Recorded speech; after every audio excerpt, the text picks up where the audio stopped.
Bom dia a todos. Livro de 1 Samuel, capítulo 16, apenas o versículo 1 e o versículo de número 13.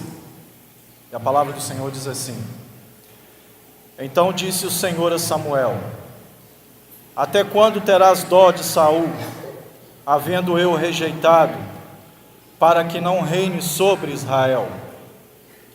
Enche o teu vaso de azeite e vem, enviar-te-ei a Jessé, o belemita, porque dentre os seus me tenho provido de um rei. Então Samuel tomou o vaso de azeite e ungiu no meio dos seus irmãos, e desde aquele dia em diante o Espírito do Senhor se apoderou de Davi. Então Samuel se levantou e se tornou a Ramá, palavra de Deus. O contexto aqui de 1 Samuel, principalmente a partir do capítulo 8, vem ensinar para nós a respeito de algo que está implícito na vida de todo homem, de toda mulher, se não for temente a Deus, que é rebelião. O contexto aqui da história de Saul, que depois vai terminar em Davi, começa a partir do capítulo 8, quando diz a palavra de Deus: o povo de Deus, ao olhar as nações que o cercavam, e enxergava que sobre cada nação daquela existia um rei homem reinando, diz a palavra que esse povo eleito e escolhido por Deus, ou seja, a nação de Israel, e roga então ao profeta Samuel que este, como sendo juiz do povo, elegesse um rei homem também para que estivesse governando aquela nação. Isto porque, diz a palavra, Samuel já era avançado em idade, e os seus dois filhos que o deveriam suceder não queriam compromisso com Deus, longe disso, estavam afastados do caminho do Senhor. E aí diz no capítulo 8, a palavra vai nos dizer que esse pedido do povo traz uma ira muito grande sobre o coração de Samuel, mas Deus intervém na história. Deus olha para Samuel e diz: por que você está irado com o povo? Eles não têm rejeitado você, Samuel, eles estão rejeitando a mim. Então faça conforme a vontade desse povo. O desenrolar da história acontece no capítulo 10, diz a palavra que Saul é eleito o primeiro rei homem sobre aquela nação. E aí, nesse contexto da palavra, nós podemos aprender algo também em relação a isso, que Deus nos ensina de uma forma muito prática, que é o seguinte: nem tudo que Deus permite significa que Ele aprove. E isso vai acontecendo com a história de Israel. Tanto é que o reinado de Saul não demora muito tempo. Ao tardar, no capítulo 15 de 1 Samuel, diz a palavra de Deus: Saul é rejeitado por Deus, porque sobre o coração daquele homem não imperava o sentimento de temor, mas sim um espírito de rebelião, de rebeldia. E diz a palavra de Deus ainda no capítulo 15, verso 23, porque a rebelião é como um pecado de feitiçaria, e o porfiar é como iniquidade e idolatria. Porquanto tu rejeitaste a palavra do Senhor, Ele, Deus, também te rejeitou a ti, para que não sejas rei. Ou seja, esse é o contexto da história de Saul, um homem que tinha tudo para ser temente a Deus, mas preferiu caminhar pelos caminhos da desobediência.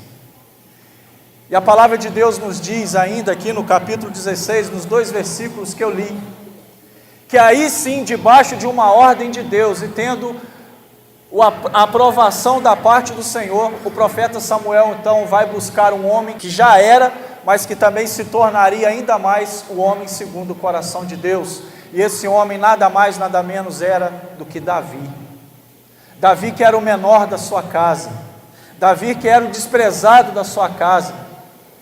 De uma família de 8 irmãos, ele era o desprezado, ele era o último, ele era o menor. Porém, é exatamente nesse contexto que Deus gosta e tem prazer de trabalhar na vida de todo homem. Deus gosta de levantar aquele que é desprezado por muitos, aos olhos de muitos, para fazer desse rei diante dos seus próprios olhos. Mas até quando nós estamos caminhando debaixo de uma visão de Deus, nós temos que tomar o devido cuidado de não buscar enxergar as coisas do mundo com os nossos próprios olhos, ao invés de enxergar aquilo que está à nossa volta com o olhar de Deus. O que eu quero dizer com isso? Samuel teve uma ordem expressa: vai até a casa de Jessé o belemita, porque lá você irá encontrar o meu escolhido. Diz a palavra que ao estar diante dos irmãos de Davi estava no campo pastoreando as ovelhas, estava trabalhando para o Senhor, enquanto seus irmãos estavam em casa.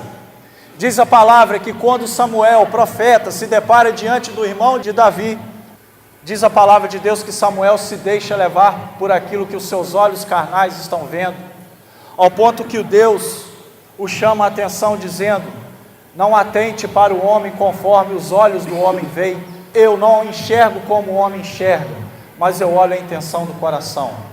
Aqui Deus nos ensina algo muito importante para as nossas vidas. Nós devemos ter o cuidado de andar sempre debaixo da soberania do Senhor, debaixo da obediência da palavra do Senhor, para que assim como aconteceu com Saul, não venha a acontecer conosco, ou seja, sermos rejeitados por Deus. Um homem pode perder tudo na sua vida, eu me lembro que eu já falei isso aqui numa outra oportunidade. Um homem pode perder tudo na sua vida, ele pode perder bens materiais, ele pode perder até a sua saúde, mas não queira ser rejeitado pelo Senhor. Seja obediente a Deus, seja temente a Deus. Se algum dia você ousou dar o seu sim em forma de palavra para Jesus, honre a sua palavra em forma de atitude, através das suas práticas. E para você que não crê, a palavra te convida a buscar e a estar na presença desse Deus maravilhoso, que pode todas as coisas, que transforma todas as coisas. Saul teve a oportunidade, mesmo não estando debaixo da aprovação de Deus, mas debaixo da permissão do Senhor, Saul teve a oportunidade de conhecer e de viver o melhor de Deus. Não foram poucas experiências que esse homem viveu com o Senhor, mas todas as experiências que ele buscou ter, todas elas ele rejeitou, e aí ele acabou sendo rejeitado pelo Senhor. Que você seja como Davi, que você possa ser um homem e uma mulher temente a Deus, que você possa ter um coração de servo, um coração de serva, e não apenas um coração daquele que trata os mandamentos do Senhor sobre a sua vida, ou o desejo de Deus sobre a sua vida com um espírito de rebelião. Não é tempo mais de viver debaixo do princípio de rebelião, é tempo de viver debaixo do princípio do arrependimento, e a palavra te convida a isso. Que você possa viver o princípio de Davi na sua vida, princípio de temor, submissão e obediência a Deus e a sua palavra. Amém? Que Deus te abençoe no nome de Jesus.